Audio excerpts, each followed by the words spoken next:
much, everybody that came out. This is the second Convention 101 sponsored by Oakland County for Revolution. Oakland County for Revolution's been around for a couple of years now. We operate a little bit differently. We're truly grassroots, bottom up. Everyone in the group has equal voice and equal power. Can I get people from Oakland for County and Michigan for Revolution to just raise your hand, identify who's here from that group? Awesome, thank you. This year we're co-sponsored by Troy, Michigan, Indivisible Troy, and Fighting 9. Could you raise your hands, identify yourself? Thank you. Also, if we could see precinct delegates that rocked it out. Yeah. Look at that! Wow. Almost everybody. Beautiful. That's the way activism works. Who here, well, probably should say who isn't. I'm assuming everyone's an MDP, but if you're not, it's okay. Who here is an MDP member? Beautiful. Anybody we need to sign up? Okay, good. Looks good. Who's planning on attending the convention February 2nd? Awesome.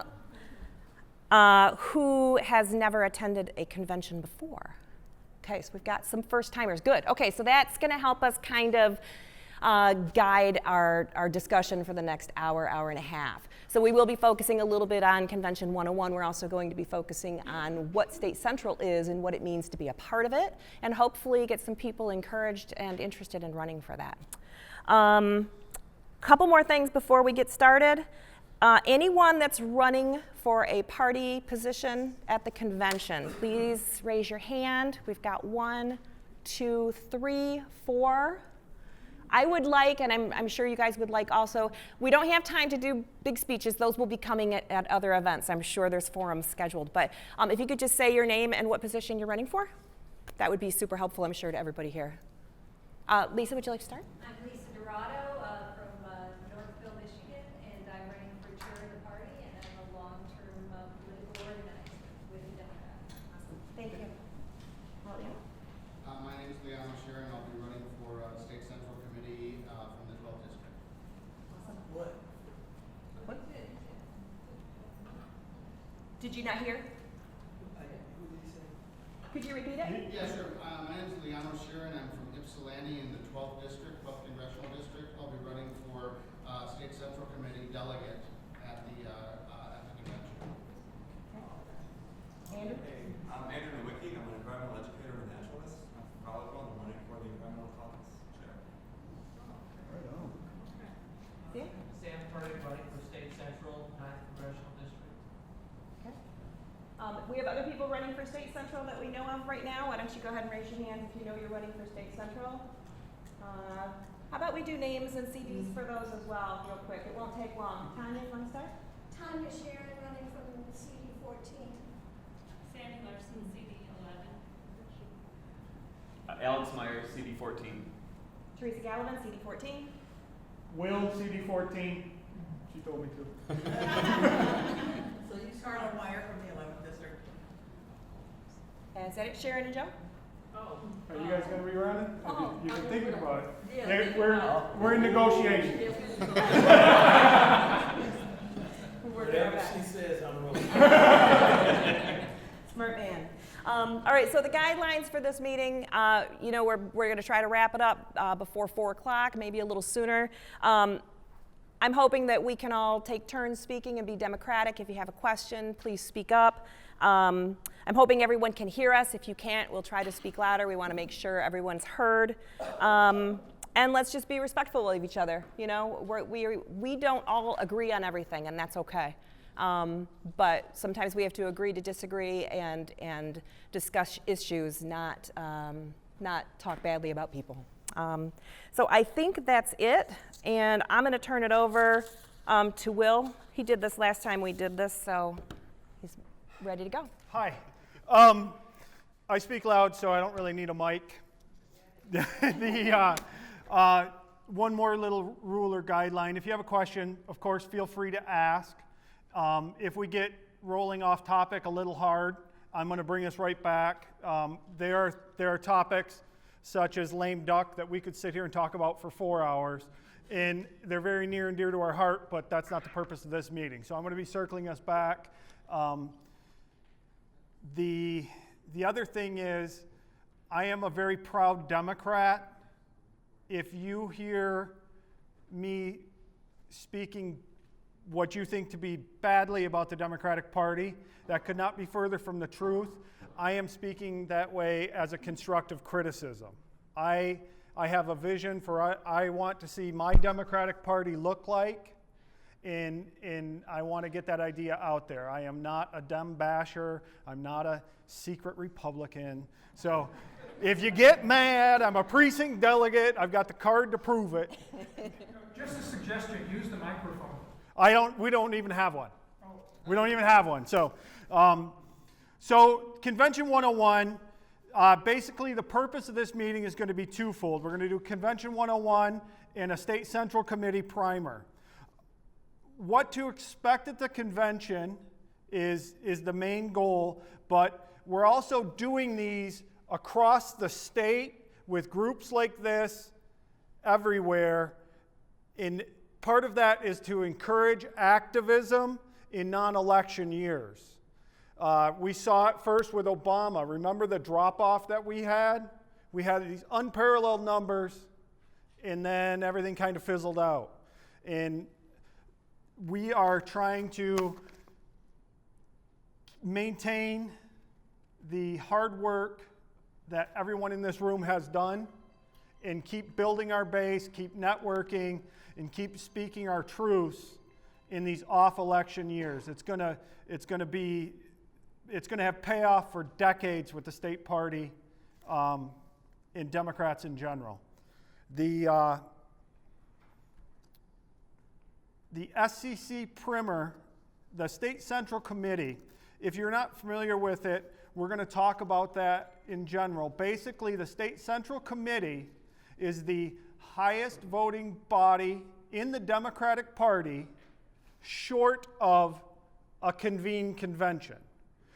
The chair of the Democratic Party cannot so much as open a bank account without permission from the SCC. So, the rules of the Democratic Party make those seats on that committee accessible to everyone. There's a popular myth, and I've been told this vehemently for the last 2 years, that it should take 6 years before you get on the State Central Committee. But the fact of the matter is that's not true at all. And I'm going to circle back, and we'll get into that when we talk about SCC a little bit more. And we'll also talk about why I think every one of you guys, you folks, should consider running for SCC. And I'll get into that in a bit. Question. Yeah. SEC, what's SCC, State Central Committee. Okay. Yeah. State Central Committee. State Central Committee, yep. So the purpose of this year's, the winter convention, as you know, is we elect a new chair, we elect new congressional district officers, chairs. Each of the congressional districts has a certain number of seats on State Central Committee, and we elect those people. And we also elect all of the officers, chairs, and representatives for caucuses. And the caucuses are something that have this amazing potential that is incredibly underutilized. There are some caucuses doing great work, and there are other caucuses that, you know, to be frank, they meet at convention. So if you're passionate about a particular item and there's a caucus for that, it's a great way for you to be active within the party. So what I'm going to do is I'm going to start out in, we had the most success last year in April when I did the Convention 101, and I basically break it down a day in the life. So before we can do what your day at convention is going to look like, we have to back up a little bit more, because in the next few weeks here, the congressional districts are going to be meeting, and at the meeting, they're going to be nominating people for the Rules Committee of Convention, the resolution, and the credentialing committees. So if you are in tune with your congressional district party, you can show up, you can ask your CD chair, you can try and get nominated and elected to one of these committees. They all serve a purpose. At that CD meeting as well, they are going to talk about how their voting methods for SCC elections. So they're going to, under the Michigan rules, there's a section called Rules for Voting in the Michigan Democratic Party. It was formerly known as the Directive of Proportional Voting, but since we redid the rules and ratified these last April, that's changed. And even some of you folks who have been coming to conventions for 30 years, you may not be familiar with all the changes because proportional voting changed a bunch. Yes? Will those rules be posted on the website so that people can look at them before these meetings? Yes. Those already are. So not necessarily the rules that you guys will be voting on, but the state party rules and the directions for voting on the Michigan Democratic Party are posted right now. As a matter of fact, every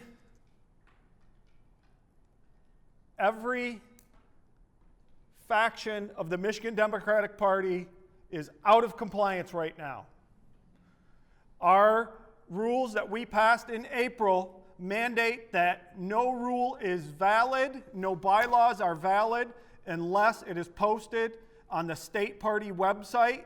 And right now, only state central committees, the state party rules are up there. I serve on the executive board of the Progressive Caucus. I've told the chair, and we're still out of compliance. So that's something that we're looking to rectify statewide. And it's a good thing that you can bring up to your chair and your parliamentarian. Because it doesn't matter if it's Southfield Lathrop Democratic Club, Farmington Hills Democratic Club, Troy Democratic Club, they all have to be posted to be valid. Where? On the Michigan Democratic. I'm here, but where? It is, so I'm not sure where they're going to be posting. Well, but you said currently the proportional voting. It's Yeah. on there. I can show you after. Oh, okay. Go ahead, Okay, Leanne. just like- Unless you make it up.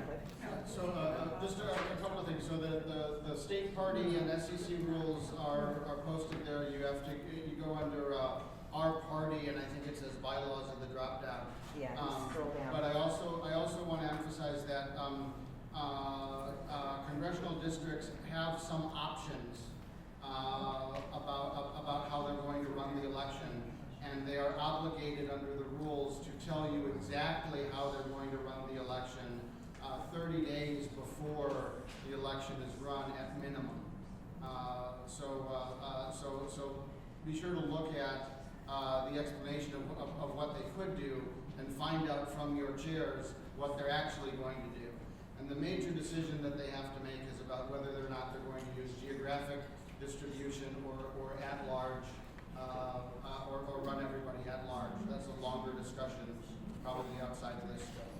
Okay, so bringing that back in, the other couple things that are going to be happening in the next few days is anybody we recruit, which you should all be doing because we're mostly precinct delegates and activists if we're here, anybody who wants to vote at the party has to be signed up for 30 days. There's a number of different ways to do that. Another deadline, and we'll go into that more, another deadline are people that are going to run for either congressional district chair or Democratic Party chair have to announce 30 days before.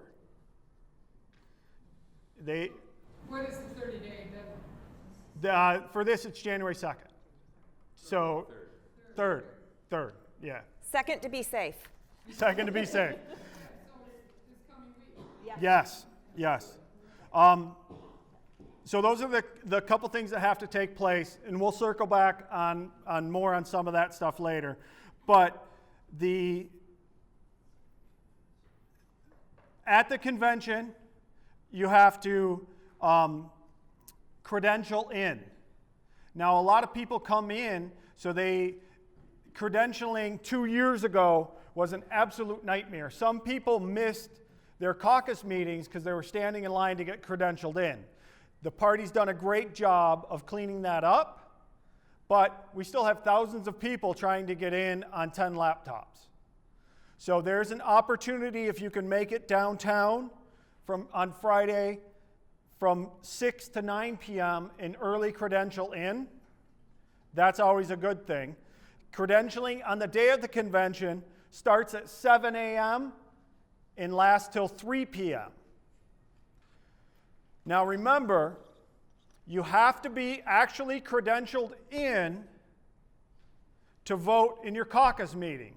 If you get there in the caucus that you want to vote at, starts in 15 minutes, but you know there's an hour line, you can't just skip and go to your caucus meeting and then circle back to credentialing, because that's your vote won't be counted. You have to credential in for your vote to officially count in the caucus and CD meetings. Real question. Yes. For these caucuses. Okay, I get credentialed in. Yep. Joe personally. Yep. Let's say I want to come to the environmental caucus and vote. Yep. I don't have to have been a member of them for 25 years. I can just walk in and vote. So no. Yes and no. You have to credential into the caucus. So you credential in for the state party and all that, and then each CD or caucus meeting that you attend, you have to register there. And the reason they have to do that is for proportional voting. The proportional voting, I'm going to touch on this real quick, is the way that we ensure an equal opportunity for minorities in the party. Minority being any person that's not part of the majority in that group. So basically what proportional voting means in the long run, and there's many ways to do it, but if you bring, say you have 10 seats available for State Central Committee, and you bring 40% of the votes for your slate, that means that you should get, of that 10, 40%. 4 seats, 40%. It's proportional. That's how it's supposed to work. And that's why it's a brilliant part of the party, and that's why I said it doesn't take 6 years. You know what? If you're passionate and you're active and you can bring people, you can get seats. If you bring enough people, you can get the chair. It's how proportional voting works. It is much, much more complicated.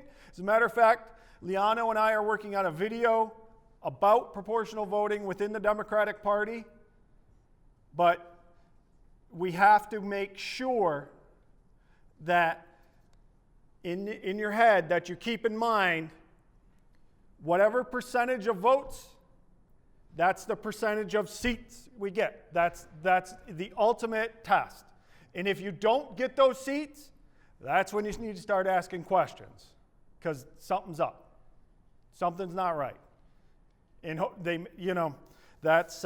that's proportional voting in a nutshell. The other thing that's going to be happening at these conventions are all the statewide candidates. So for this convention, it's the statewide party chairs. Another convention, it is governor and the nominating conventions, attorney generals, all those. They'll be collecting signatures. And there's a percentage of signatures that they need to gather day of convention. This is not like a ballot proposal. You can sign every one. As a matter of fact, I would encourage you to sign every one. That is democracy. If somebody can't get there enough signatures, it's not democratic because they get eliminated for that. This is day of convention. I think it's 226. 400 something. Oh, 400. I got it written down. 10% of the total allocated delegate votes is the technical term. If you want me to explain that, it's a longer conversation. But it's 400 and something, 463, I think. So, yeah, so 463. So Lisa's going to have a team, and her team is going to be walking around asking people to sign. And Lavora Barnes is going to have a team, and Nancy Quarles is going to have a team, and I think there's a gentleman named Paul who's announced. Greg, I'm not sure, I don't know him. If he makes it there, if his candidacy lasts, he'll have a team. You can sign all of them. It's just to help get them on the ballot. Last year, Bill Noakes, who was running for Attorney General, he didn't get his signatures. You know why he didn't get his signatures? Because people didn't know that you could sign for him. And that's a shame. Because you know what? He might have given the greatest speech we've ever heard and swayed a bunch of votes on that convention floor. We just don't know. But that's in my opinion, that's not democracy. I understand why that rule's in place, but I always want people to vote. That's just my thing. Will, what is the advantage of us signing all of those? 'Cause the last convention I went to, I didn't sign. Yep. I only signed what I really wanted to Well, support. So there is that theory, right? But after serving on a bunch of committees, like I serve on the statewide resolutions committee, I'm on CD14's resolution and rules committees, and after serving on those, I sit in these meetings and I realize it is selfish of me to put my values in front of everybody. We should give, if these people have the courage to run, then let's put it to a vote. That's democratic. That's small d democracy. Now, I get what you're saying. If you are completely for one candidate, then I can see, I'm not begrudging that. It's just not my philosophy. Make sense? All right, so you get there, you get credentialed in. There's a lot going on that day. These are very, very long, full days. Then the caucus meetings start at 9 a.m. Everybody on their mail should have gotten it. At 9 a.m., the Women's Caucus, LGBTQ&A, College Dem, Hispanic, Latino, the Rural Caucus, the Cannabis Caucus, the Black Caucus, the Faith Caucus, and the Youth Caucus meet. So if you are a young Latino, you have to choose whether you identify as more Latino or more of a youth, because it's really hard to be in two spots at one time. This causes a really huge problem for me this convention, because my friend Andrew is running for the Environmental Caucus, and my good friend Tanya is running for chair of the Progressive Caucus. So I have to choose how to vote and when to vote, and it stinks, and this is something that I want to change. And we can change this when we make party changes to allow distance participation.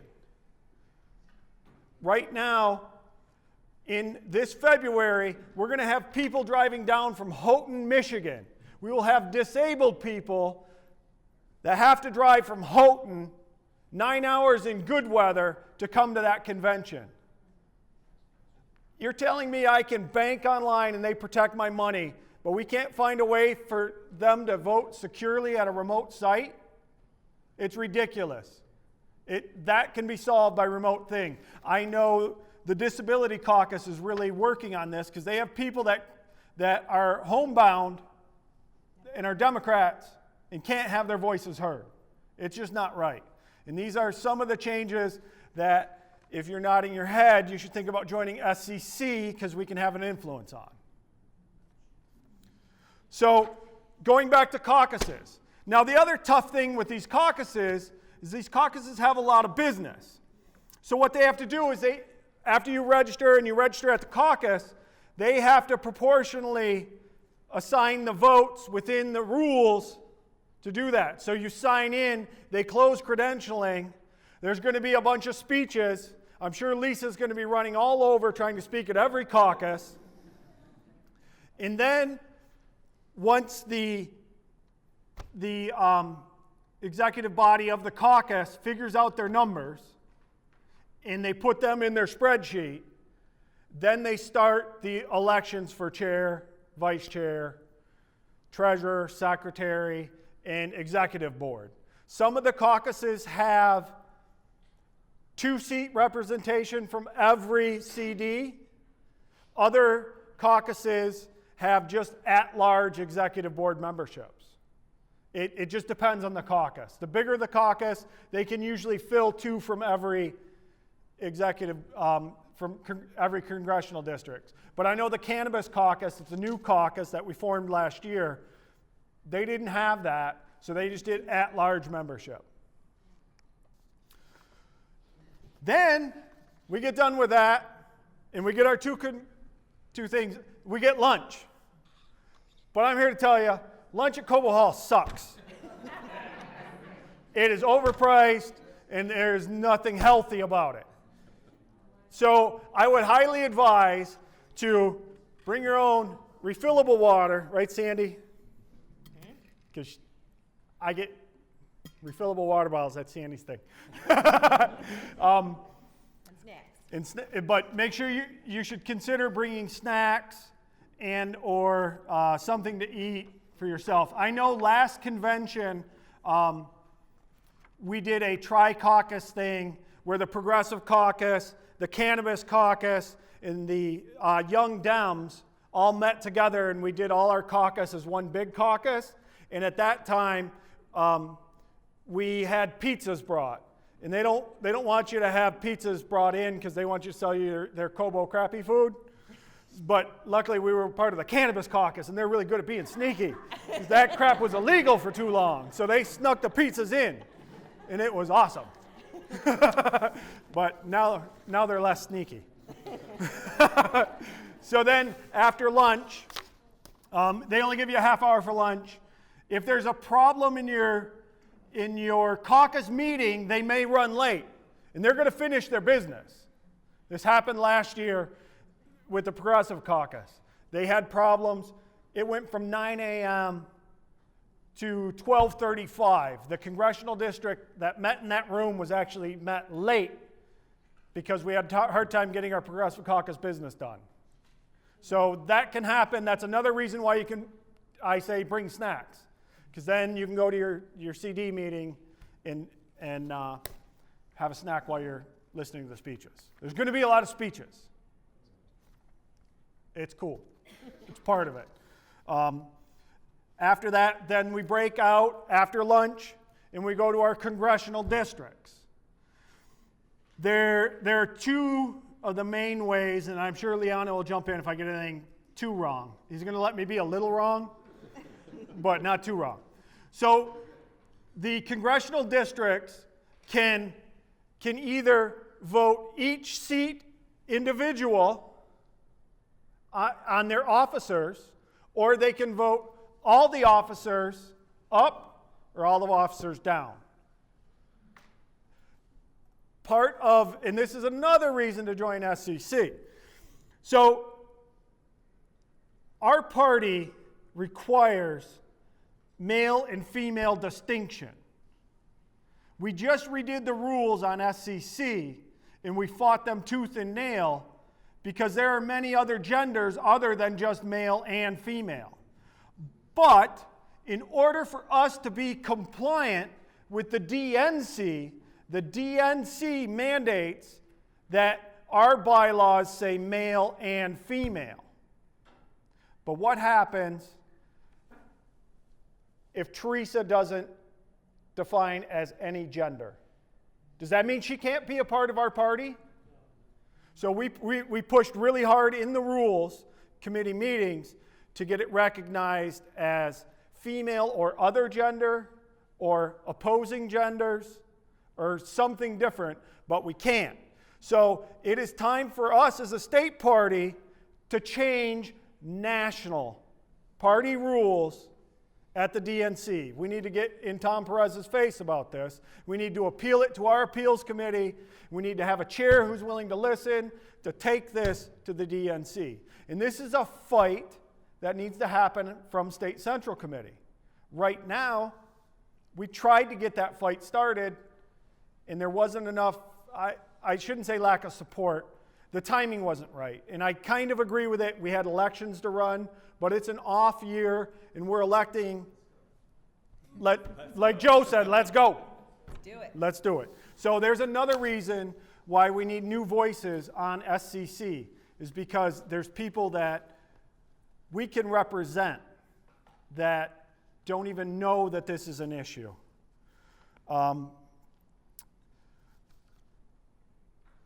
Rolling back to congressional district meetings. So they do their election of officers. The rules state male and female, so it would be a female chair and a male vice chair. And it has to, or whatever, it just has to alternate. So you can actually have Theresa run against me, and then she wins, and I turn around and I run for vice chair. But if they voted full slate up or full slate down, it would be Theresa with Alex as her vice chair, and I don't know your name, and me and Karen as my vice chair, and we vote all the way up or all the way down. I wouldn't have to, if their slate wins, she and I are SOL. It doesn't matter, that's just going to happen.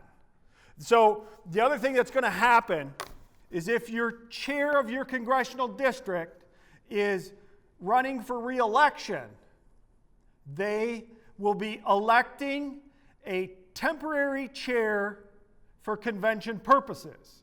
And I didn't expect this at all. I didn't know what was going on. But it makes perfect sense because the chair of a congressional district holds way too much sway, and you give that person a gavel to collect the election that they're running in. That's not democratic. So they elect, and we may see that. I don't know if we're going to see it at the statewide party. Last year we did, but with Brandon not running again, I don't know. I don't know if that's going to happen. He may just keep it as his saying goodbye tribute, or he may elect a temporary chair. Normally he elects Nancy Quarles because she's the first vice chair, but she's running, so she's out. So I don't know.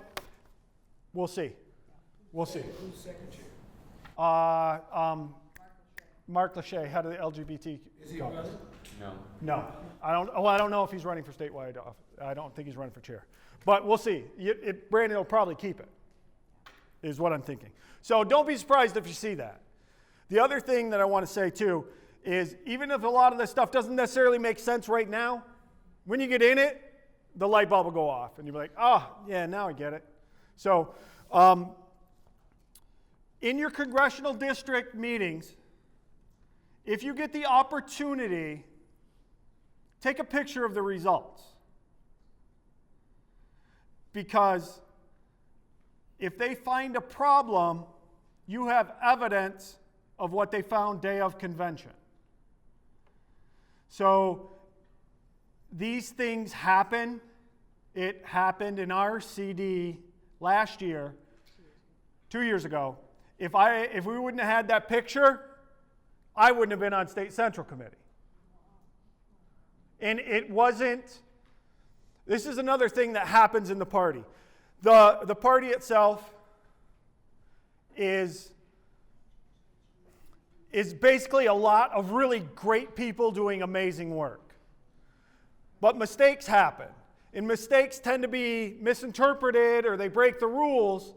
And before, a lot of times, it was the same core group and they let the stuff go. And now there's all this newfound activism to say, hey, no, you guys didn't post 14 days notice before this meeting, and that's a problem. And that's a good thing.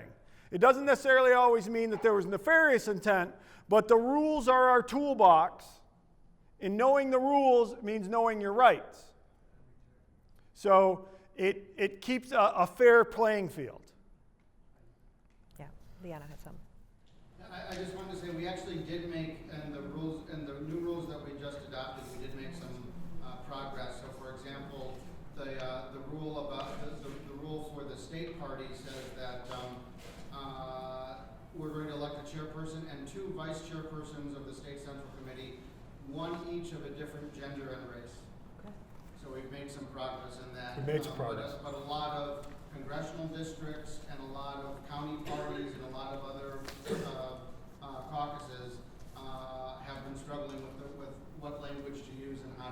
to use it.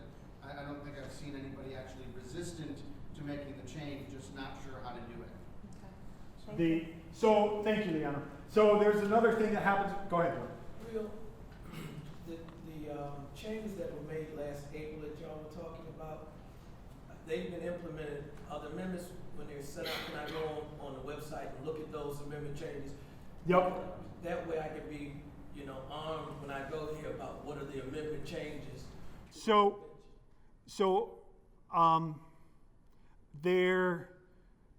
We've got documentation, I think, Leanna, you still have that, of what was changed, the strike through, and we can get you a strike through copy. That is not on the state party website. Okay, but I'd like to get a copy of that. Yeah, talk to Leanna. He'll hook you up. And if anybody else wants to see that, you can see it. Basically what we did is we found the rules were very wordy with a lot of loopholes. In one of the initiatives from Michigan for Evolution and a lot of the other progressive groups and a lot of other grassroots groups got behind was going through the rules and cleaning them up. And this was no easy task. The people did a yeoman's job of getting through this. When all was said and done and the dust settled, and I mean dust, because from those rules committee meetings is what we ended up getting a code of conduct, because people at that higher level couldn't conduct themselves properly. And there was some very egregious behavior that happened, but we got through it. And when we came out with the rules, it passed State Central Committee almost unanimously. And it's phenomenal. But it got really ugly for a little bit there. Leano, could you just get those to me and I can attach them to this event, and then anybody that's at this event could see this? Yeah, if you do, we'll put the link to the strike through on there. Go ahead. Or you can Yeah, it may take me a little while to find it. It doesn't, tomorrow. It can be tomorrow. It's okay. Go ahead. I have a question. The way I understand it is if you're running for either chair or vice chair, you need to register 30 days ahead on the website, correct? Yes. There's a caveat on. I read that. There's a caveat, or at party office. Or at party office. Yeah, at the party so office. when you explained the election rules could be, the voting rules could be individual or it could be slate, correct? So that's at congressional district level. If let's say you run for chair. Yep. And you lose. Yep. And you want to run for vice chair, does that mean you should be registering for multiple? With the congressional districts, it's only the chair who has to register. Okay. The vice chairs do not. No chair and vice chair. Is it vice chair as well? Yeah, vice Oh, so I couldn't. So that's a thing of the past that I Can you told you. register for multiple positions? There is no rule prohibiting it. Leano, can you speak to that? No, there's no rule prohibiting it. Typically the way that they run the elections is they elect the top level officers first. And so, if you're running for a top level office, then and you want to have the option of running for the other, I would register for both before the 30-day deadline. And then, when anybody asks you, say, look, there isn't another procedure, and if I don't win at this, if I win the top level, then I'll drop out of the race, and there's no problem. Well, you'd have to drop out, because unless you don't define it as a gender, and then you could run against pretty much anyone. Yeah, good question. Thank you. Yeah, thank you. Thank you for clarifying that too. It's the congressional, it's all the caucuses, right, that have to register? No, it's only No. congressional districts. It's only congressional districts. Congressional districts and named officers, basically, of the state party. So the chair, the two vice chair, there's a number of vice chairs that the state party, that the SEC typically elects. But the new rules have a chair and two vice chairs elected by the whole convention. Okay, and so those are the ones that are specified as having to be of a different race and gender than each other or the chair, so that I'm sorry, I lost my train of thought there. So those are the ones that are elected by the whole convention. There are a number of other vice chairs that are elected by the state central committee with a different process. Did that answer the question? So, yeah. So then, after we elect our officers at the CD meeting, then we get into the slates. There are a number of different ways, and like I said, in the meeting in a few weeks, your CD is going to figure out how you run your slate. But those are slates to the State Central Committee. And like I said before, State Central Committee is the highest authority in the party, short of a convened convention. The way the rules read is the convention, with all of us there, is the authority. We are the party. Then, to handle the day-to-day business, which is 4 meetings a year, is the State Central Committee. So each CD, based on the number of votes, gets that number of representation on State Central Committee. Since most of us are Oakland County, I wrote down those numbers. In CD 8, there are 12 seats available. In CD 9, there are 15 seats. CD 11 has 13. And the mighty 14th has 19 seats. How many are open? All of them. All of them. The entire committee. And then, in addition, go ahead, Sandy. Yeah. In addition to those seats, those are the delegate seats. Now, what happens, it's tough to get to a meeting in northern Michigan. It's only fair that we do these meetings everywhere, but you can't always attend. So the party's built in alternates.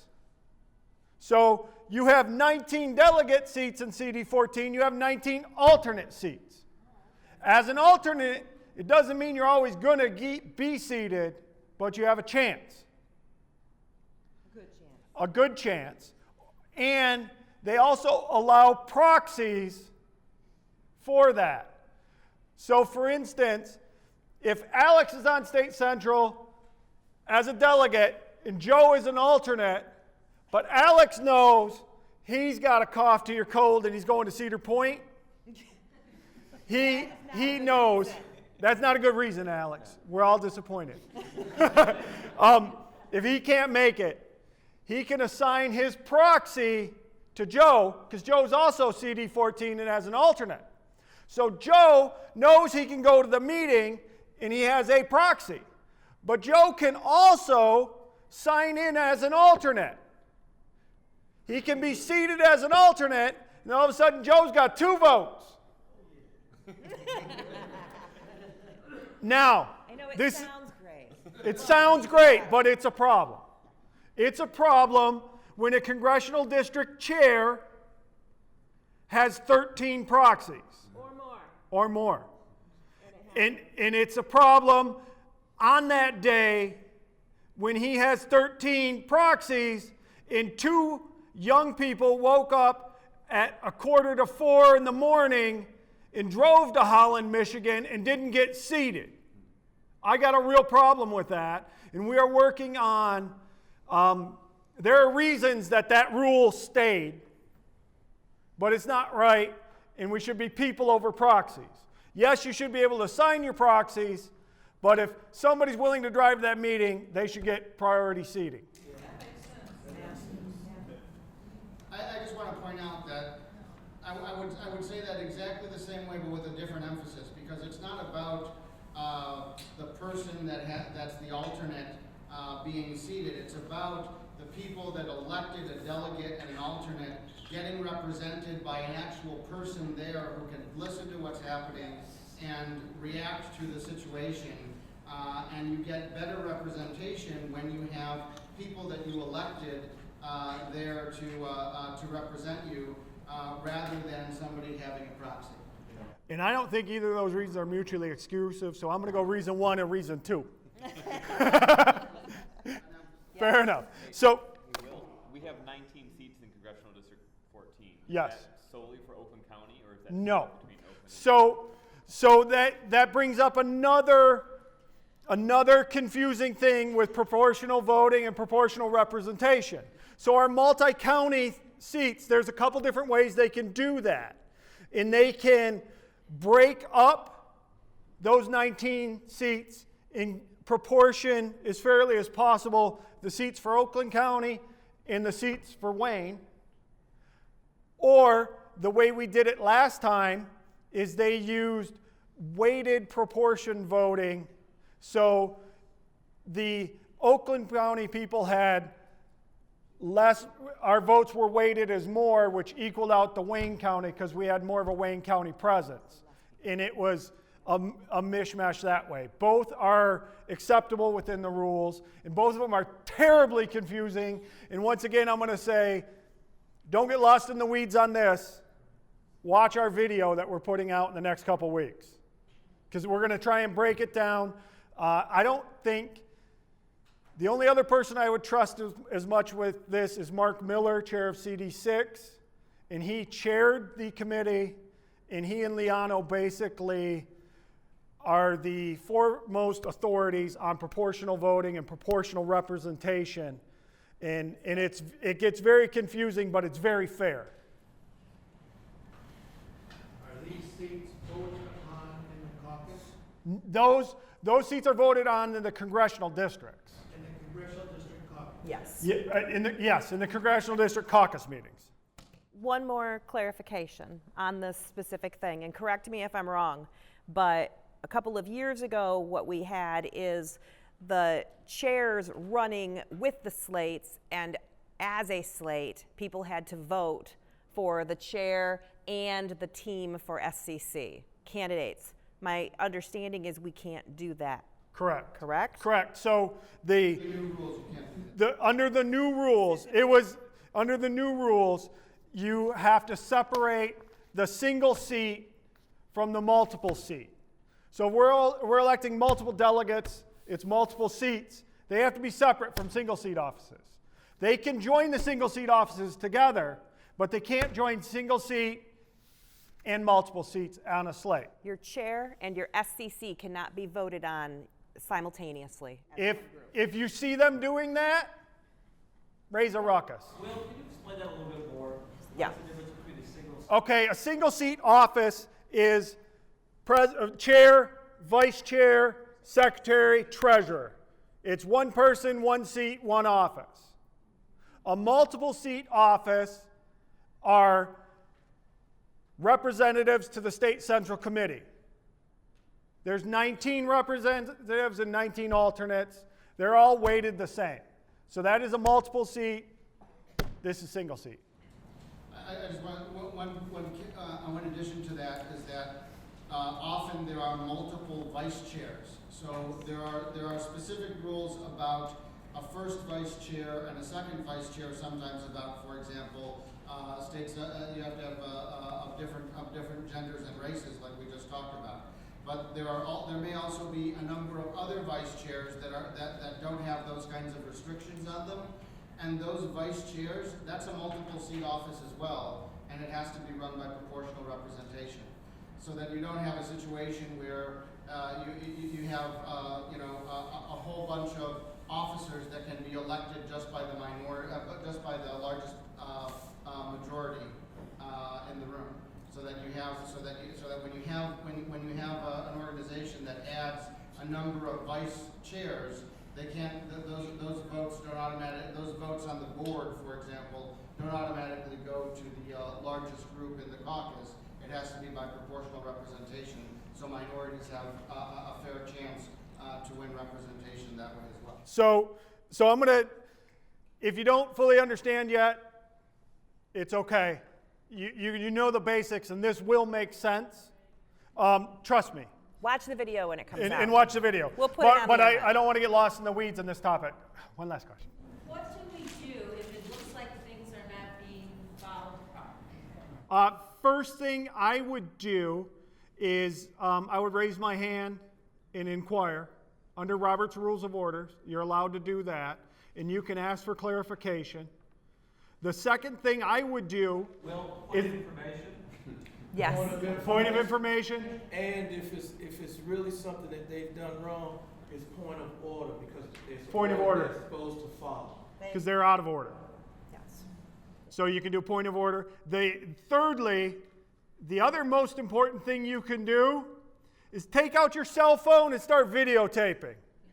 Because you know what? Even if they have the rules wrong incorrectly, you've got evidence of what happened. And remember my picture of the SEC slate? I got evidence that I was awarded that seat fairly. And it happened. And I know Rick Blocker, it wasn't ill intent. No. He wasn't trying to kick me off the slate. It was a mathematical It was a mistake. mathematical error. So It's complicated math. It really is. It's not an easy formula. Suggest, at the convention, the state Michigan Democratic Party will have their parliamentarian present, Ryan Covert. He knows Robert's rules and the bylaws of the Michigan Party pretty as well as the back of his hand. He'll be running around trying to put out fires because there will be issues that arise in the different caucuses.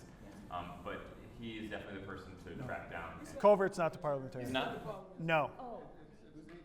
It's Nathan Triplett. I'm sorry. But Covert's not a bad person to go to. Although he's retiring. He's leaving us. Go ahead. Yeah. Question. I've done this and I'm learning so much here, it's astounding. Is there somewhere in the bylaws that were updated a method of challenge? I would Yes. Yes. been challenging So- every one that I have ever been to. The last thing we were there, the only person who knew how to calculate was Lisa Dorado. Yep. No, it's true. It was Lisa who knew how to calculate. So again, a couple things. If you attend your CD meeting and you know how this is supposed to work, you can make sure that the rules and the bylaws for a convention are set up properly. And then ahead of time, so maybe there won't be a challenge. And then if you see something, you speak up. But if you speak up and it falls on deaf ears, there's an appeals process in the Michigan Democratic Party. Hold on, before that, you can move to challenge the chair. Yes, you can move the challenge the ruling of the chair. It's a Robert's Rules thing. And then if you talk about it, if there's something that's not being done right, it can be discussed. Again, yeah. And then that body will be able to vote on your challenge. So that's at the meeting. You can challenge the ruling of the chair. You can challenge it. You can stand up and speak to it. Other people who agree with you can stand and speak. Other people will speak against you. And then the body votes for or against, and that gets confusing too. Do not hesitate to ask if a vote for something means it's for your challenge, or is it for the ruling of the chair? Make sure you do a point of clarity, because that gets really confusing. And everybody in the room, half the people will be voting wrong, and you'll be voting against your own best interest because you don't understand Robert's rules, and it's confusing with the challenges. But if you're challenging the chair has to step. You can have the chair step aside, and because they're going to want to speak on their own behalf. And then they'll appoint the parliamentarian a lot of times, because they can't speak. A chair can't speak to a motion on the floor. A chair is supposed to be neutral. It takes a lot of courage to stand up there and say, under Robert's Rules of Order, you are not supposed to be speaking to a motion on the floor. So if you want to do that, you should recuse yourself. But it's really effective. But that's neither here nor there. So those are the things, and then appeals. You can appeal any ruling at any unit. So the MDP assigns everything as a unit. It refers to congressional districts as a unit, State Central Committee is a unit, the Northville Dems is a unit.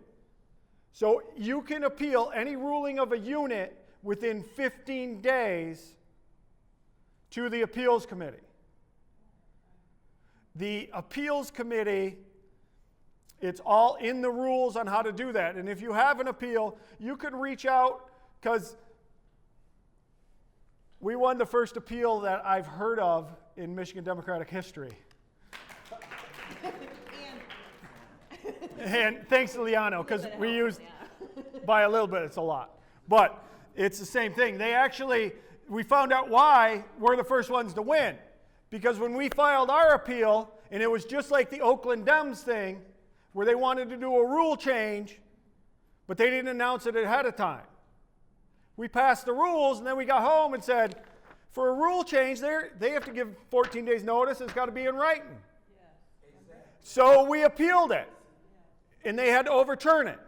So instead of the appeals committee saying, you won, we got a call from the chair saying, don't worry, let's forget about it. And we're like, no. We want our appeal to stand. It's important. That's how the rules work.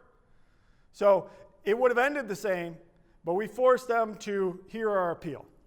Well, and now as a part of the new rules that you were asking about, now they used to be able to they used to base a lot of their decisions on previous findings. They can't do that any longer. It's all got to be posted too. Everything has to be posted. Results have to be shared publicly. Liano? Yeah, so I'm sorry, there's a little bit of a caveat here. So the appeals committee, all of the previous rulings of the appeals committee are no longer authoritative. They don't have to pay any attention to them anymore. As a member of the party, you have a right to get a copy of any appeals committee ruling. And if you are involved in an appeal, you have a right to receive the ruling of the appeals committee at a public meeting. These are all things that they did that they haven't been doing for years, and have actually been in the rules, aside from the part where you get to have an appeal, that you get to have a copy of the appeal. That was added, so that's important. But so it used to be that they would disappear into their lawyer's filing cabinet. That's literally what they told me at the rules committee. I said, where are these rulings? They said, well, it's in our lawyer's filing cabinet. So let me circle back. We're at 5 after 3, and we haven't even made it to the main floor yet.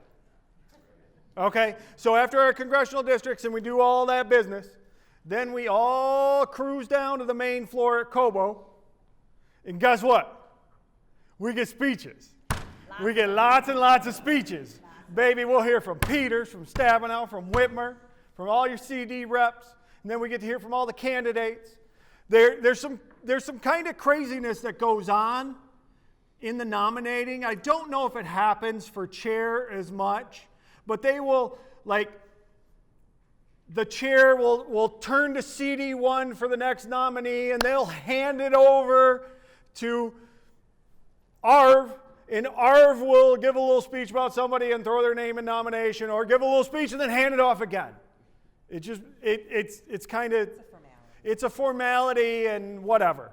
It happens, don't be surprised. They'll get to the point eventually. So after all those speeches, typically what I'm hoping will happen is we will get down to business right away, and we will hear from the nominees who filed 30 days and got their signatures, and then they'll be able to give their speeches, and then everybody will go back and will vote on the tablets. They use those tablets for proportional voting. CD1's votes will be different than CD14's. Just the way the math works. It's all proportional to make it fair. So every vote doesn't count the same at convention. Your vote and your votes matter, but if you bring 3,000 people from you at CD9, your vote's going to be worth a lot less than CD1 that's got 40 people there. Just, that's how it works. So even with the geographical weighting, it all breaks down. So then they will go to the tabs, they'll tabulate it. It's like the electoral college. It's sort of, yeah, if you think about it, it's similar. So then they will do the tabulations, and hopefully, while they're doing the tabulations, that's when we'll get the speeches. And then we will have a new chair. The convention at that point, the chair, yay, clap, everybody. Immediately thereafter, the State Central Committee will have a meeting.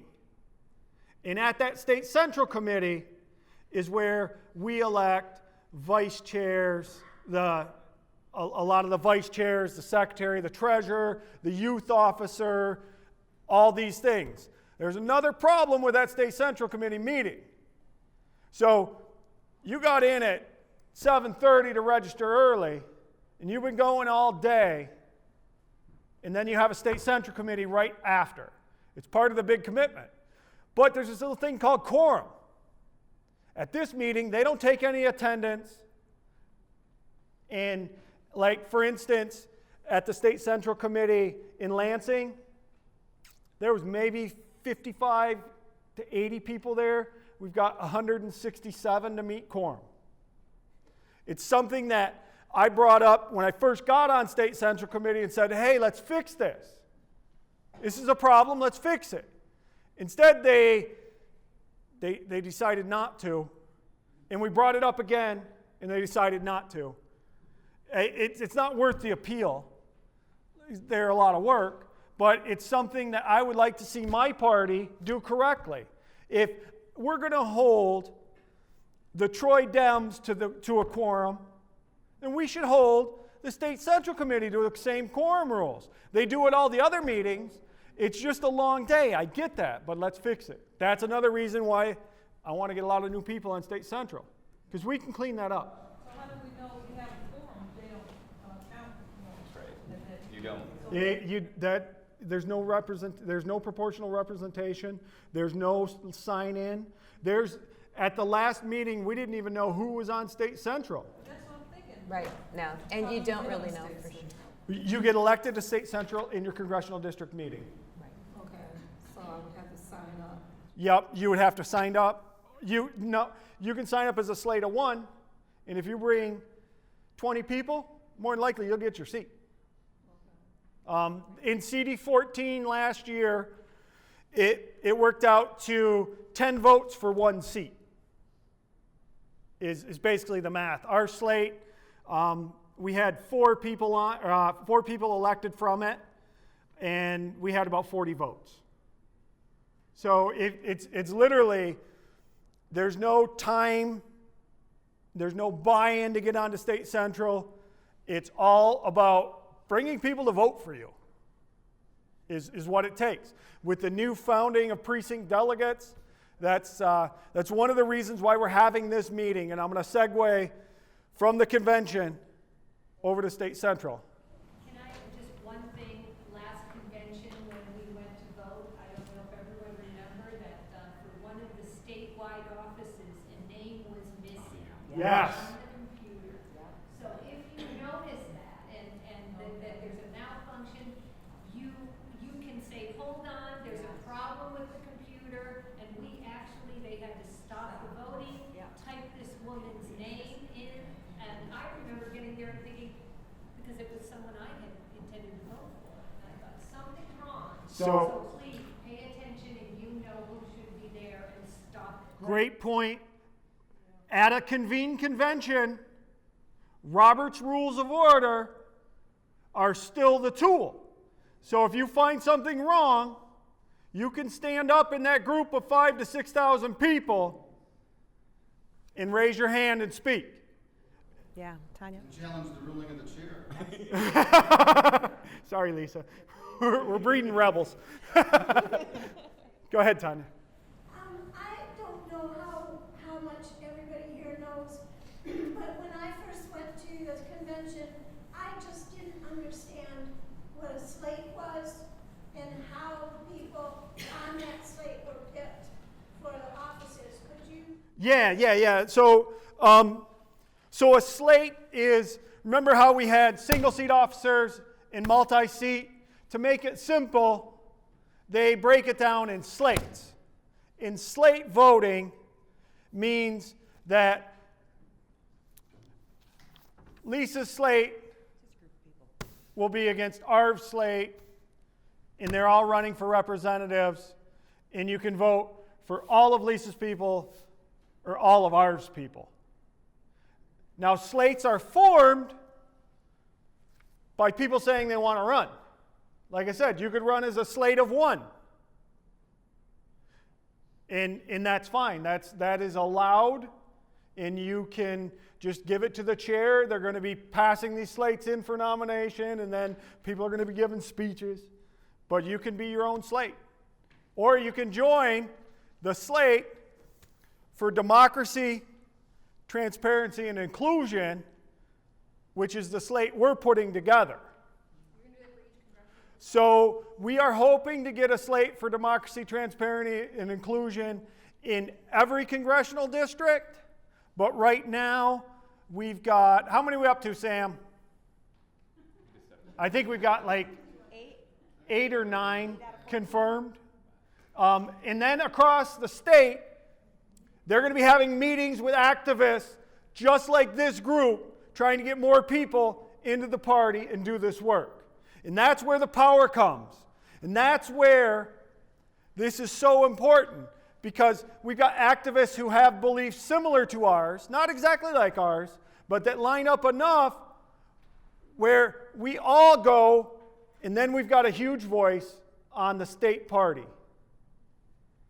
And if you want to know what even a small voice at the state party does, look at what we did.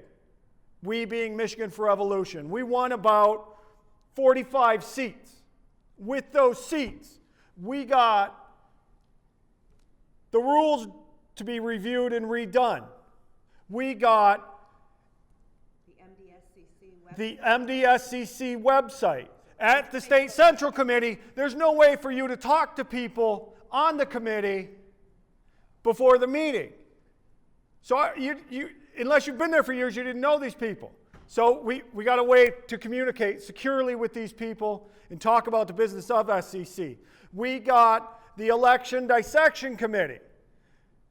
In the military, you go out on a mission, you come back, and you talk about it. What went right? What went wrong? In the Michigan Democratic Party, we go out on a coordinated campaign. Some people have some real complaints, and they fall on deaf ears. So we got the State Central Committee to pass the Election Dissection Committee. We got the Code of Conduct passed. That Code of Conduct came out of the rule, some behaviors in the Rules Committee, but there was no method for recourse if you were treated badly at the Democratic Party. There were no rules for that. We got that passed. What else were you? We've been really pushing at every State Central Committee meeting for some transparency about the budget. The $500,000 bingo fine that occurred last year, we really pushed to try to get transparency about that. We tried before the, what was the last convention? We were trying to get the fees waived. Yeah, the fees waived for the people running for Board of Education. They had to pay a $1,500 fee just to run, and what we were saying was, if you really want new people, young people in a lot of cases, to really get involved in the party, let's waive that fee. For a lot of people, that's a large amount of money. Those are not high-dollar campaigns. And it was squashed. I'm okay with a $1,500 fee for some of the big offices where you need to have $1 million budget to have a chance. I'm okay with that. But a State Board of Education post, an MSU trustee, I think that's a little too much. I mean, those are great. Those are great places for first-time activists to get in, and sometimes they don't have the network and they don't have the resources. So that is what a group of 40 people did on there. Now imagine if we double that, triple that influence. We also drove our message, and our message has always been democracy, transparency, and inclusion. You shouldn't have to identify yourself as an other to join the party for free on the party website. The party right now, they look at the membership as a fundraising opportunity. I have a different vision, as do much of the people I see. If Gretchen Whitmer got 2.26 million votes, if we signed up 10% of those voters to join the Michigan Democratic Party and be active, do you know what that would do for our party? Bankrupt it. Because it costs us $10 for every card. They couldn't afford it because it's $2.26 million to print those cards. So we couldn't sign that many people up as with free memberships. What I'm saying is we should sign people up as a free membership and then ask them to give. But we shouldn't be using our membership as a fundraising tool. Let's get the people, the money will follow. Let's get the people, we'll win elections. Let's get the grassroots, because that's what this is all about. Democracy, democratic. So, sorry. Circling back. A little bit passionate. All right. So, after the main floor, we do the SCC meeting. And so, we're going to talk a little bit about the SCC. Again, like I said, it's 4 meetings a year. Go ahead. Yeah, I just want to take you back here. On here at 2:30, it says that the election of the chair, and then it says election of the first and second vice chair. Does that happen before the? Yeah. So the first and second vice chair, they, whatever that says, I'm not seeing it on here, but that happens on the convention floor. So when people go to vote, Yes. they vote for the chair, then go back. Yep. No, it'll be just like the other one where you vote for one and then it'll go to the next page and you vote for first vice chair. And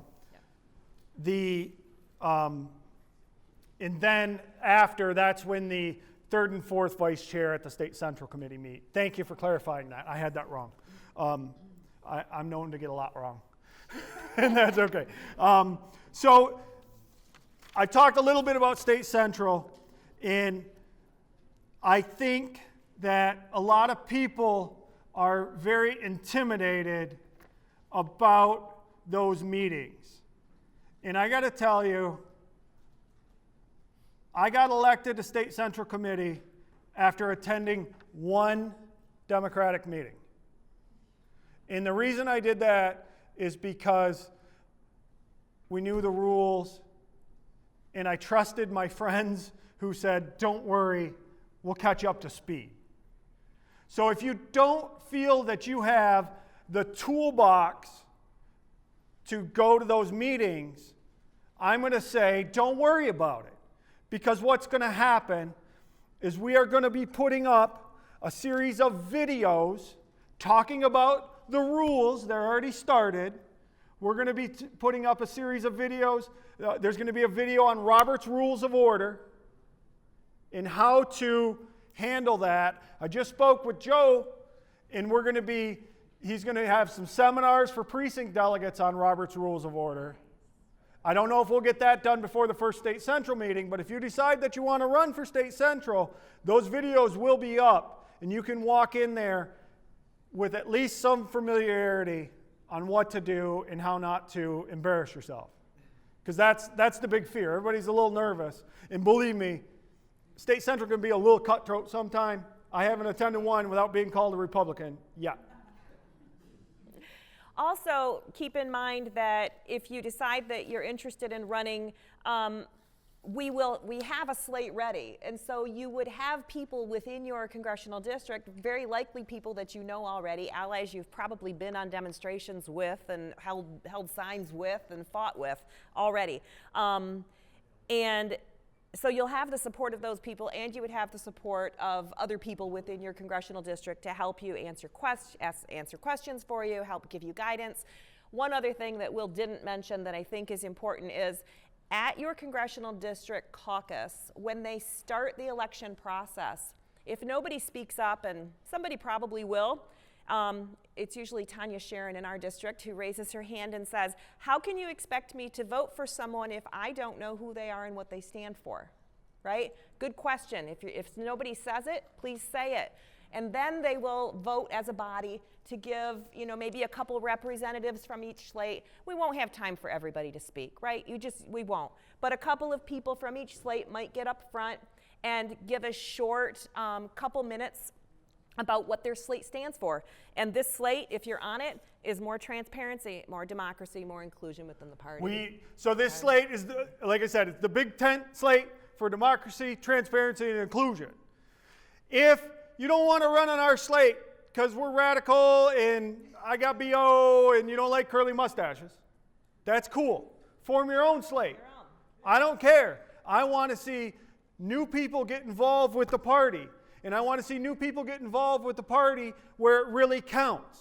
Because reforming a Democratic club is awesome and it's great for your community and we should all be doing that. But it has a very small footprint. If you are working at a statewide level, that has a very large footprint. And you can take your beliefs that you argue for and get that out statewide. And there's going to be, like I said, like-minded individuals from all over the state are going to be signing up for this slate. And it is all about democracy, transparency, and inclusion. We want to figure out how to get Indivisible, Femmes for Dems, any member of the group. So many powerful So many powerful groups. Doing great work. Doing great work. Sandy had something. Oh, on our slate, we're gonna ask each delegate candidate to put a short paragraph of a bio of maybe what they've done the past 2 years or what their history is, so that Activism, we'll know a little bit about them. And then just to have a little break, commercial break. Cass, would you like to talk about the Fast Bus?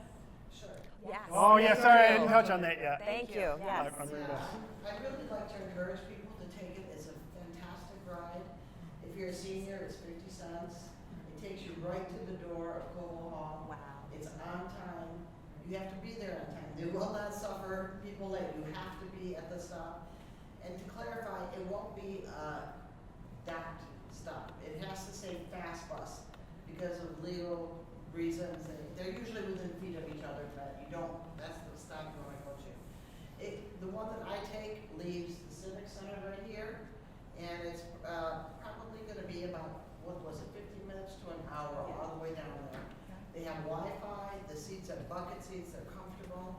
They have great, and for anyone in the handicap, because that was a big problem at the convention last year, they have a great system of getting people in wheelchairs on the bus, secured on the bus for the entire ride.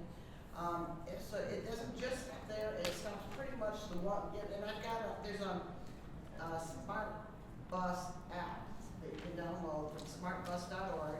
It's got bus trackers and it's got when the buses are coming. It's got how to ride a bus because a lot of us haven't done that. I watch these kids in high school and they're like, oh, the transfer here, there, they've got it all together.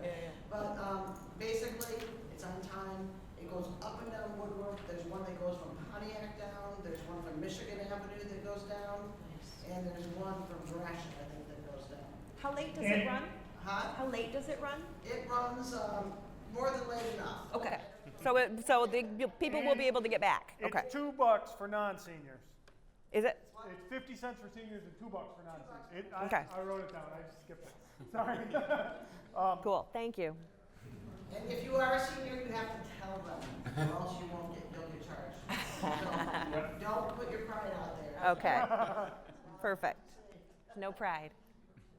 So there's the SCC, again, like I said, the slates are run male and female. So the first chair, if you will be male alternate, female delegate, male alternate and delegate, female alternate and delegate. Now the way it can change up a little bit, but I was an alternate and I sat at every state central committee meeting. But as an alternate, I also did the work and farmed my proxy. I called the people who are in my district and said, if you aren't going, can I get your proxy? Because I'd hate to drive to Traverse City and not get a vote. Now, it wouldn't be a complete waste because somebody's a full-on delegate. But I cannot stress enough how incredibly effective we can be as a Democratic Party moving forward with the inclusion of this activism.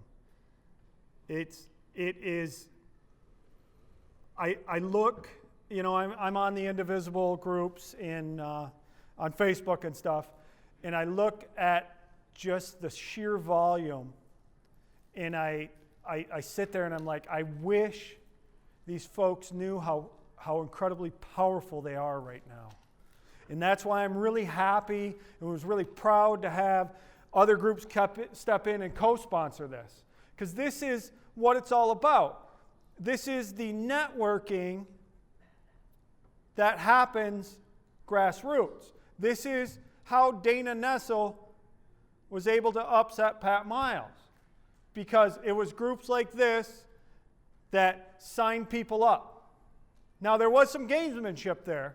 I'm not going to lie, because you have 30 days. You have 30 days probationary period, we'll call it, before you can vote at a convention. So what we did is we've created a website called MDP Query, where we can sign people up for free to join the party. And we signed up over 3,000 people. And then the last day for signs up, Liano printed all 3,000 copies and set it on Megan's desk. So there was gamesmanship. Like, Pat Miles' team didn't know what to do at that point because we just signed up 3,000 people that they couldn't account for. I'm not going to but we also signed up 3,000 new Democrats. I mean, come on. That's awesome. We also bust these people in from all over the state. It is, yes, politics are incredibly effective locally, but we don't want to lose sight of the prize. And the prize is democracy. I think I'm going to open up for questions. Go ahead. I was on the Pat Miles team. They listened to me. I told them that's what they were going to do. But that was a brilliant move. We tend to not, well, I don't want to talk, listen. What y'all did was awesome. If I were going to war, and I'm a military man, 32 years, with that kind of plan, Russia, China, had nothing coming because they prepared a contingency plan, A, B, and C. The problem I have with all of this is that we have a process for the Secretary of State, the Attorney General, and the Supreme Court justices. In the African American community, the problems that we have stem with the Attorney General, the Secretary of State, and the Supreme Court justice. Now, I was on the Central Committee, the platform and resolution committee that we wrote, and we have a piece that we wrote where for the presidential election, for other elections, we want winner take all in terms of the electoral. We want to bypass the electoral college where if we win the House and the Senate, we have a House and the Senate here in Lansing, that we would eventually put a law in place that the winner take all. So let's say Obama 2 is running, and Obama 2 wins the popular vote in the state of Michigan. That person will get all electoral votes. So when I look at that, I come back to, then why can't that be all the way down? That's what my problem part of this. Go ahead. So let me speak to that. I can't agree more. I think, like I said before, I'm all about democracy. I want the people to vote. But you know what? I'm also all about the rules. And I can't change those rules right now. I can work to change those rules. It's in the state constitution, right, Liano? I don't remember for sure if those are in the state constitution. I'd have to look at that. They might well be, because there are several of them that are. On the other hand, at the very beginning of our state party rules, we say that we don't necessarily recognize the right of the state to tell us how to organize because freedom of assembly.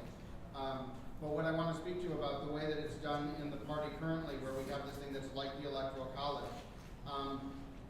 Part of the problem is that we're a very big state. It's like a 10 or a 12-hour drive for some people to get from some parts of the UP to Detroit.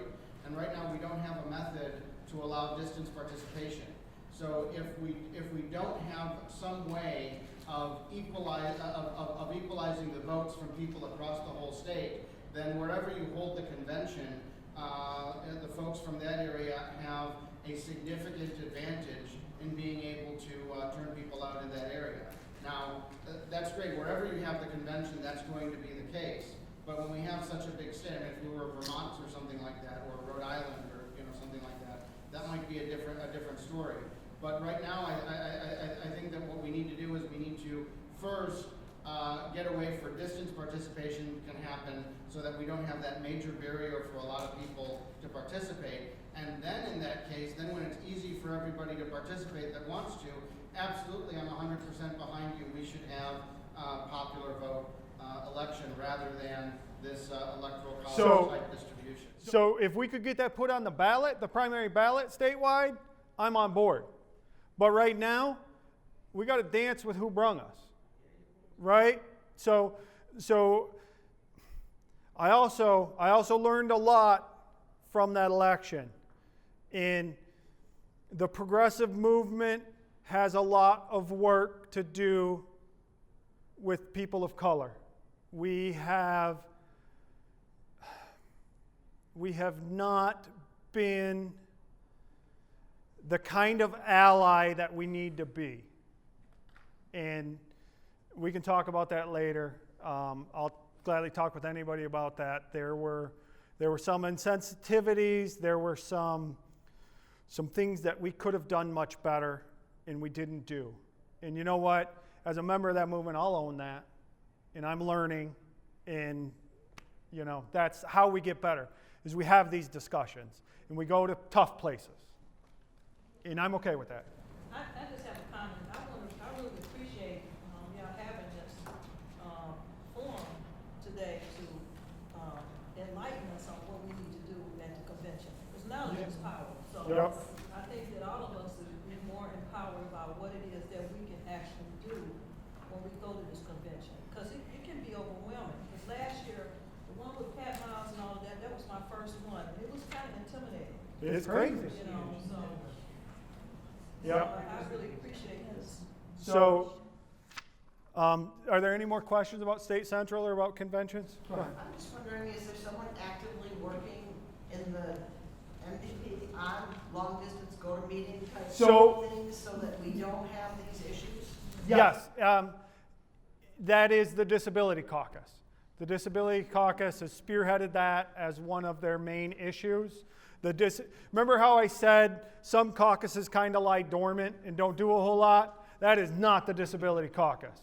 The Disability Caucus is kicking butt. They've mandated that they have sign language interpreters, and they have really held the party accountable for the Breslin Center debacle. Yeah, Liana. That wasn't right. Go ahead, Liana. Also, there was at the Rules Committee where we rewrote the rules. There was an attempt to insert that kind of long distance participation requirement into the rules, and it was defeated. And the people that voted against it said that they didn't know how that was going to happen and how much it would cost the party, and wanted to have a committee to figure that out so that we could know those details before we put it into the rules. My opinion at the time was, you know what, let's put it into the rules and we can figure that out. I mean, we know the technology is available, but that didn't fly. So there was a proposition to ask the State Central Committee to appoint a committee to do that, but that hasn't happened. So we're Who is recruiting for the 8th Congressional District for this slate? So right now we aren't even just looking for people to join the slates, we're looking for slate captains. So we have a strong contingency in the Lansing area for CD8. Because I live in North Oakland and we're so geographically. Yep, you guys are, I'm at 14, I get it. Right. In North Oakland we don't have a strong presence, So we are currently recruiting people on that. I can put you in touch with whomever's kind of spearheading that area. I just want to make sure we don't get left behind. No, absolutely not. And you're here, and that's why we're doing this meeting with all of Oakland County. And I want to get this comment, and then I'll tell you about that. It's not a comment, it's a question. It's kind of related. If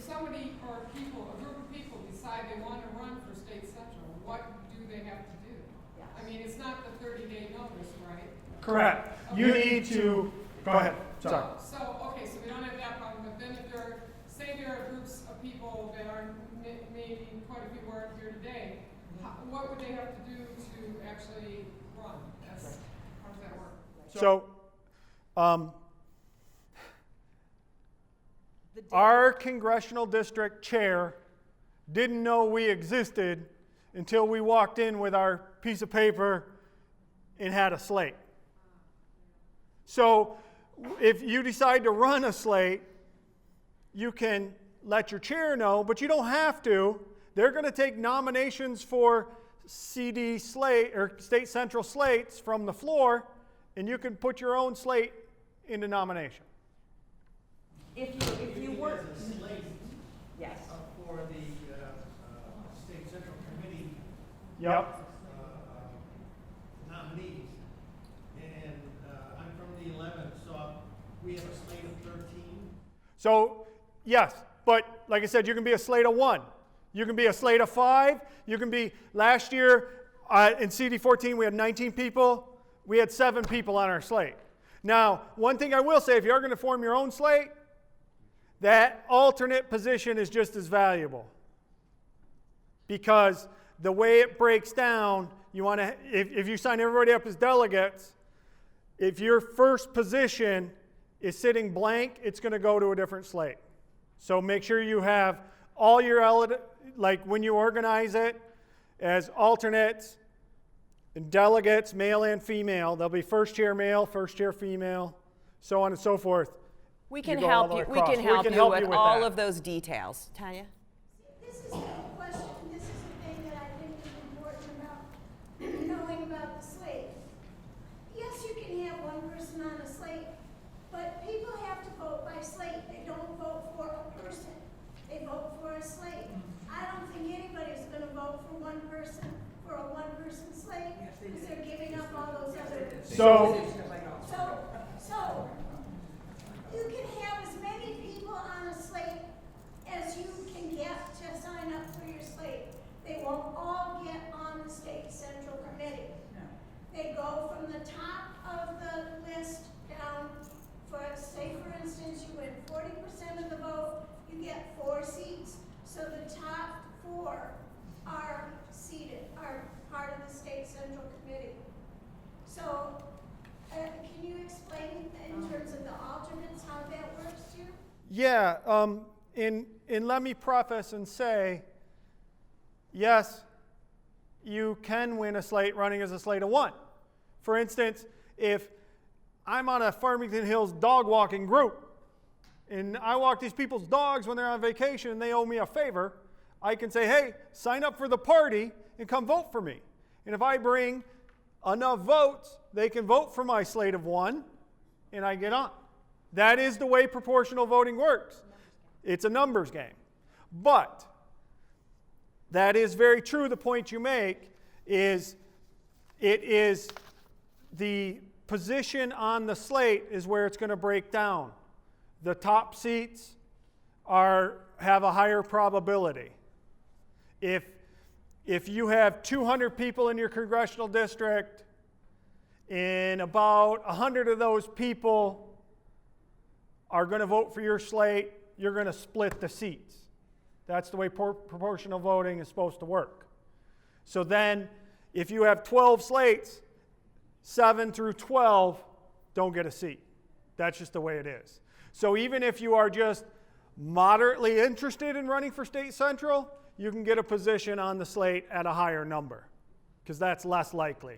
So if you're just thinking about it, then consider it, but you can get on the slate too and experience the organizing and increase your network. Any other questions? Go ahead. Is there a schedule for state central meetings yet for 2019 and 2020? Yes, but we don't have it. I would like to emphasize, as a person who has been on and off of state central, I kind of like fell out of glory or something the last time. You didn't get a high enough number on the slate. Yeah, all right. It's called having a weak man. No, the problem was that I was an alternate for these last 2 years. I had one person call me 5 times to alternate for him/her. 5 times. If you can't take it seriously enough to get your butt to stand, and yes, this involves a little cash. Yeah, we're due back up in 1, probably this. We were just there. We were in Traverse City. Oh, okay. So. Okay, so, but you know, there are people who drive the 9 mile or the 9 hours. Yeah, you know, and it's something. It's going to cost you some money. You room with some people. You camp or something like that. Look at it. But if you're going to run, damn it, make a commitment to be there. I agree, and not only that. Make a commitment to issue your proxy if you can't make it. But let me say this about that. As part of the inclusion measures, our group has always found very cost-effective alternatives. We have camped in group camp settings. We have offset the cost for people who can't afford it in our group. We rented a farmhouse in Saugatuck for the Holland meeting. We had 18 people there. 10 people funded it because we had 8 people that couldn't do there. Yes, we had people sleeping on the floor, but you know what? Millennials don't mind. Hey, hold on a second. Go ahead. When you said you don't have the meeting schedule, is that because it's not posted yet, or? It hasn't been shared yet. You will get the meeting schedule with plenty of notice. We missed, no, it was a CD meeting. We didn't miss any state central meetings, but we had we didn't know the CD meeting schedule before we committed to being on the CD exec board. That's the other bonus is in most CDs, if you're a state central committee member, you are on the executive board for your CD. Each CD is a little different, but that's kind of what I've seen as a pattern. You'd have to check your unit rules. I would refer you to the state website where they're all supposed to be posted, but we know they aren't up. But you can contact your chair for that information. So really, where if you're gonna develop a slate, it's in the Congressional District Convention? Yes. And those, do we have the dates for those? So yeah, this will all happen during the convention. We're taking names today for the big tent slate for democracy, transparency, and inclusion. But like I said, even if you don't want to be a part of us, that's cool. The other piece of this, correct me if I'm wrong, I read that it's the state central committee that sets out the policy and passes the resolutions, and then the local clubs are supposed to implement what they set out, right? Well, that's a nice way to think of it. I mean, that's what states on there, if I understand it. Yes. So it's like a top-down thing. Well, it is. Unfortunately, right now, our MDP is very much structured, top-down. I just want to point out that's why people should run for the committee, the state central committee, because a lot of our clubs are very progressive and are doing things, and we want that to go up. So, yeah. That's exactly what I was trying to say earlier. When redoing your Democratic club is awesome, we should do that. But in order for that change, it would have to filter up to the state level and then out. But if we get like-minded individuals from all over the state, we can just implement those similar changes and have them go out through the state that way. Yeah. And we can. The only reason that we've pushed as hard as I felt, and I shouldn't say I because it's not my decision, we pushed as hard as we could at State Central. There were some very contentious meetings. There were some very great meetings that weren't contentious at all. But believe me, it is a time to speak truth for power sometimes in those meetings. And as a new person, it's a little rough, but I can guarantee you, you will not be alone as long as I make it on. Because even if I disagree with you, I will make sure that I use my voice in that room to make sure your voice is heard. And that's what we're looking for. And if somebody calls you a Republican or something horrible and you can't believe the things that were said at every meeting, it's not, I'll come pat your back. cool. So I'm sending around to each way. Oh, Liano, I'm sorry. Go ahead. I just wanted to clarify something there. The party rules don't actually tell local clubs or congressional districts or county units how to do anything other than run their units and other, the administrative stuff. How votes have to be done and how many people get elected to the county committee and stuff like that. It doesn't tell you how to organize. Okay, in terms of how things get organized and how things are and how the party uses its resources, either within your own club locally or at the state level or all of that. None of that is controlled by the party rules. The party rules are the decision-making process about how you make decisions about those things, and they give you a decision-making process in each of your individual units. But your individual units can organize however you want. The only thing I can think of in the state party rules is that if you're a chartered unit of the party, you can't go out there and support people who aren't Democrats if there's a Democrat running in the same race. I think that's the only thing that the party rules actually say about what you can do locally, and I'd have to check that to make sure actually. Theresa, can you give me the floor for 1 second? This is Nancy Quarles. So we don't have time to give speeches or anything like that because we've had a lot to cover, but we did give people who are running for state party office at the convention a moment to introduce themselves. And since you came, welcome. I am Nancy Quarles. I am a candidate for the Michigan Democratic Party chair, and That's okay. It's okay. I am very interested in making sure that the Democratic Party becomes more inclusive. Even when we have ideas where we can't agree upon, it's important that we share the ideas and we agree to disagree respectfully. I don't want anyone to go away angry with anything. I want you to know that we're making a decision to make sure that Democrats win and that we move towards the future. I'm sure everyone in here recognizes that we were very successful.